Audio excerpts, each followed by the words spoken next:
주신 말씀 역대상 17장 16절에서 27절까지 말씀입니다. 교독하겠습니다. 다윗 왕이 여호와 앞에 들어가 앉아서 이르되 여호와 하나님이여 나는 누구이오며 내 집은 무엇이기에 나에게 이에 이르게 하셨나이까. 하나님이여 주께서 이것을 오히려 작게 여기시고 또 종의 집에 대하여 먼 장래까지 말씀하셨사오니 여호와 하나님이여 나를 존귀한 자들같이 여기셨나이다. 주께서 주의 종에게 베푸신 영예에 대하여 이 다윗이 다시 주께 무슨 말을 하오리이까. 주께서는 주의 종을 아시나이다. 여호와여 주께서 주의 종을 위하여 주의 뜻대로 이 모든 큰 일을 행하사 이 모든 큰 일을 알게 하셨나이다. 여호와여 우리 귀로 들은 대로는 주와 같은 이가 없고 주 외에는 하나님이 없나이다. 땅에 어느 한 나라가 주의 백성 이스라엘과 같으리까. 하나님이 자기 백성을 구속하시려고 나가사 크고 두려운 일로 말미암아 이름을 얻으시고 애굽에서 구속하신 자기 백성 앞에서 모든 민족을 쫓아내셨사오니 주께서 주의 백성 이스라엘을 영원히 주의 백성으로 삼으셨사오니 여호와여 주께서 그들의 하나님이 되셨나이다. 여호와여 이제 주의 종과 그의 집에 대하여 말씀하신 것을 영원히 견고하게 하시며 말씀하신 대로 행하사 견고하게 하시고 사람에게 영원히 주의 이름을 높여 이르기를 만군의 여호와는 이스라엘의 하나님 곧 이스라엘에게 하나님이시라 하게 하시며 주의 종 다윗의 왕조가 주 앞에서 견고히 서게 하옵소서. 나의 하나님이여 주께서 종을 위하여 왕조를 세우셨소서. 이미 듣게 하셨으므로 주의 종이 주 앞에서 이 기도로 간구할 마음이 생겼나이다. 여호와여 오직 주는 하나님이시라. 주께서 이 좋은 것으로 주의 종에게 허락하시고 이제 주께서 종의 왕조에 복을 주사 주 앞에 영원히 두시기를 기뻐하시나이다. 여호와여 주께서 복을 주셨사오니 이 복을 영원히 누리리이다 하니라. 아멘. 우리가 항상 기뻐하라, 쉬지 말고 기도하라, 범사에 감사하라 라는 말씀을 우리는 항상 기억하면서 그렇게 살려고 노력을 합니다.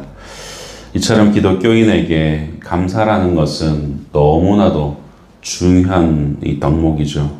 그런데 살아가다 보면은 우리가 매 순간 감사하기보다는 불평과 불만을 하며 살아갈 때가 더 많은 것이 또 어찌 보면 우리 인생인 것 같습니다. 하나님을 믿는 우리가 범사에 감사하기 위해서는 무엇을 해야 하는가? 며칠 전에도 말씀으로 좀 나누었지만 근본적으로는 나를 비우고 주되심을 인정해야 우리가 범사에 감사가 된다라고 말씀을 드린 적이 있습니다. 이것을 일반적인 현상으로 좀 살펴보자면 불평을 하는 사람은 현재 나에게 없는 것에 집중을 하죠. 그렇기에 불평과 불만이 나옵니다. 그러나 감사가 넘치는 사람은 나에게 없는 것이 아니라 이미 나에게 주신 것에 집중합니다. 결국 결핍에 집중하느냐, 주신 것에 집중하느냐의 차이가 감사와 불만에 그것을 가늠하더라는 것이죠. 오늘 본문은 하나님께서 나단을 통해 다윗에게 미래에 대하여 말씀하셨고 이에 대해 다윗은 자신에게 없는 것들이 아니라 이미 주신 것들을 바라보면서 하나님께 감사의 고백을 하고 있습니다. 오늘 본문에서 다윗이 하나님과 맺은 언약을 통해서 우리에게 주시는 교훈이 무엇인가 함께 교훈받기를 원합니다. 16절 말씀을 같이 읽겠습니다. 16절입니다. 시작. 다윗 왕이 여호와 앞에 들어가 앉아서 이르되 여호와 하나님이여 나는 누구이오며 내 집은 무엇이기에 나에게 이에 이르게 하셨나이까. 아멘. 다윗은 자신이 대체 누구이며 자신의 집이 무엇이기에 이러한 은혜를 허락하셨는지를 하나님 앞에 진심 어린 마음으로 물으면서 이러한 은총이 자기에게는 받을 자격이 없다라는 것을 고백합니다. 너무나도 아름다운 고백이죠. 저도 우리 누구라도 신앙생활 하는 사람은 하나님 앞에 이 고백을 하려고 애를 씁니다. 하나님 저에게는 자격이 없지만 베풀어 주셔서 감사합니다. 자격 없음에 대해서 베푼 것을 인지해야 진정한 감사가 나오는 것 아니겠습니까? 성도 여러분, 하나님을 믿는 사람이라면 다윗과 같은 고백을 하게 됩니다. 우리도 하나님 앞에 모두 죽을 수밖에 없는 자격 없는 죄인이지만 하나님의 은혜로 우리는 오늘을 살아가고 있습니다. 우리는 늘 이 고백을 입에 달고 있어야 합니다. 지금 내가 살아 숨쉬는 모든 순간이 하나님의 은혜입니다. 라는 이 사실을 망각하는 순간 우리는 감사가 사라지고 감사가 사라진 성도의 삶은 넘어질 수밖에 없음을 기억해야 됩니다. 다윗도 마찬가지죠. 하나님 앞에 깨어있을 때는 그 은혜의 깊이와 그 넓이를 측량할 수 없을 정도로 하나님의 은혜는 확장되어 갑니다.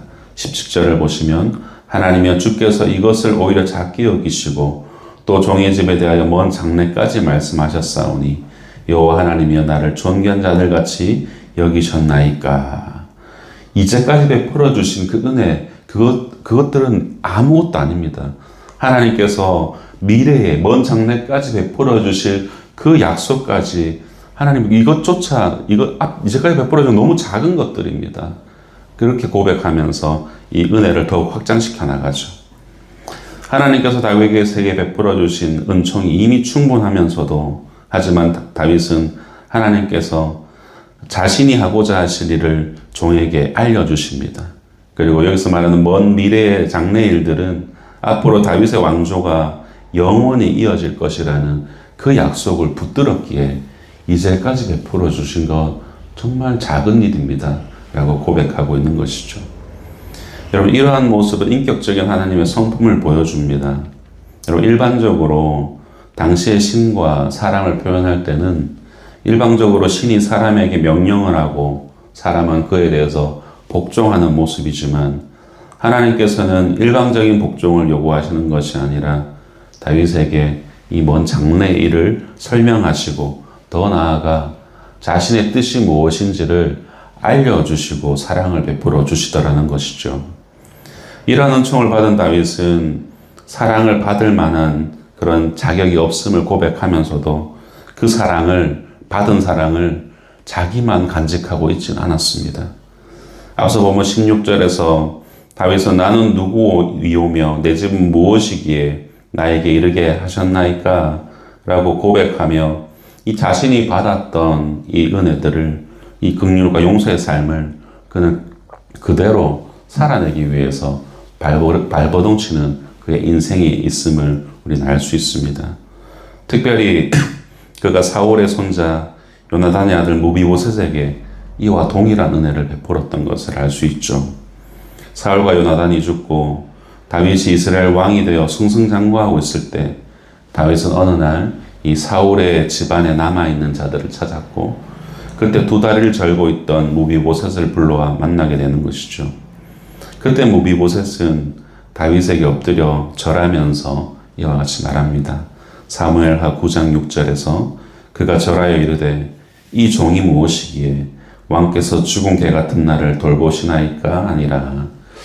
마치 이 무비보셋의 이러한 고백 뒤에 다윗이 마치 묵음처리 되어서 이렇게 대답하는 것 같습니다. 내가 누군지도 내 집이 뭔지도 모르던 때 하나님께서는 나를 그렇게 돌보셨다 라고 고백하는 것 같습니다.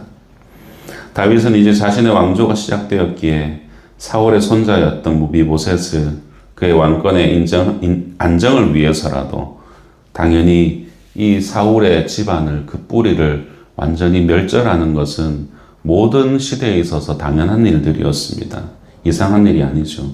그러나 다윗은 그를 죽이지 않고 하나님께서 자신에게 은총을 베푸셨던 것처럼 무비보셋에게도 은총을 베풀어 왕자와 같이 왕의 식사의 자리에 함께할 수 있는 그런 은혜를 베풀었습니다.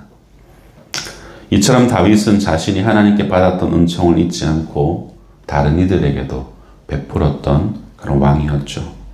사랑하는 성도 여러분, 우리도 하나님을 믿는다면 우리가 하나님께 받은 그 긍휼과 용서의 사랑, 그것을 우리도 충분히 베풀면서 살아가야 합니다. 하나님께 받은 사랑, 긍휼과 용서, 그러한 삶이 우리의 삶에서 녹아져 나갈 수 있기를 소망합니다. 하나님 앞에 자신을 낮추었던 다윗은 이어서 하나님의 위대하심을 찬양합니다. 20절에서 21절입니다. 여호와여 우리 귀로 들은 대로는 주와 같은 이가 없고 주 외에는 하나님이 없나이다. 땅의 어느 한 나라가 주의 백성 이스라엘과 같으리까. 하나님이 자기 백성을 구속하시려고 나가사 크고 두려운 일로 말미암아 이름을 얻으시고 애굽에서 구속하신 자기 백성 앞에서 모든 민족을 쫓아내셨다라고 고백합니다. 이 다윗의 고백은 하나님의 위대하심과 하나님의 그 특수성을 잘 설명해 줍니다. 다윗은 자신이 알고 있는 한 하나님과 같은 분은 없다라고 고백합니다. 왜 그럴까? 하나님께서는 이스라엘을 자기 백성 삼으시고 구속하시려고 그들에게 찾아오신 신이라는 거예요. 이스라엘 백성이 먼저 하나님을 찾은 것도 아니고 사랑받을 만한 자격이 있는 것도 없었지만 하나님의 전적인 긍휼과 사랑으로 이스라엘을 자기 백성 삼기 위해 직접 찾아오셔서 그들을 선택하셨다는 것입니다. 마치 오늘 함께 말씀을 묵상하며 기도하는 우리에게 예수님께서 직접 찾아오신 것처럼 우리가 믿는 하나님은 인격적으로 찾아오시는 분이더라는 것이죠. 하나님은 이스라엘 백성을 구원해 주신 것으로 끝나지 않고 하나님이 이스라엘 백성을 당신의 백성으로 삼아 주셨고 이스라엘 백성은 하나님을 주로 섬기는 관계가 되어서 언약을 맺어 주셨습니다. 영원히 변하지 않는 언약을 주셨죠. 이 언약은 한시적인 언약이 아니라 영원한 언약임을 정확히 명시합니다. 여러분, 유한한 인생을 살아가는 사람에게 이 영원이라는 것을 품게 해주는 것, 여러분 이것이 얼마나 큰 일인지 모르죠. 23절과 24절을 보시면 여호와여 이제 주의 종과 그의 집에 대하여 말씀하신 것을 영원히 견고하게 하시며 말씀하신 대로 행하사 견고하게 하시고 사람에게 영원히 주의 이름을 높여 이르기를 만군의 여호와는 이스라엘의 하나님 곧 이스라엘에게 하나님이시라 하게 하시며 주의 종 다윗의 왕조가 주 앞에서 견고히 서게 하옵소서. 영원히, 견고히라는 이러한 단어들을 계속해서 반복적으로 사용합니다. 이처럼 다윗의 감사 기도를 보고 있으면 하나님의 그 위대하심과 하나님의 거룩하심을 찬양하고 난 후에 자신의 간구를 이어갑니다. 그리고 하나님께서 주신 약속에 대해서 견고하게 될 것을 사모하면서 기도를 하고 있죠. 성도 여러분, 기도는 하나님과의 대화라고 우리는 이해하고 있습니다. 지금 다윗은 자신이 지금까지 교제하며 느꼈던 하나님을 묵상하고 그렇게 신실하신 하나님의 약속을 지키시는 것을 알기에 다시금 자신과 이스라엘에게 하신 약속을 이루어 주실 것을 확인하면서 기도하고 있는 것입니다. 마치 우리가 친구와 약속을 하고 그 약속을 재차 확인하는 것과 같은 그런 모습이죠.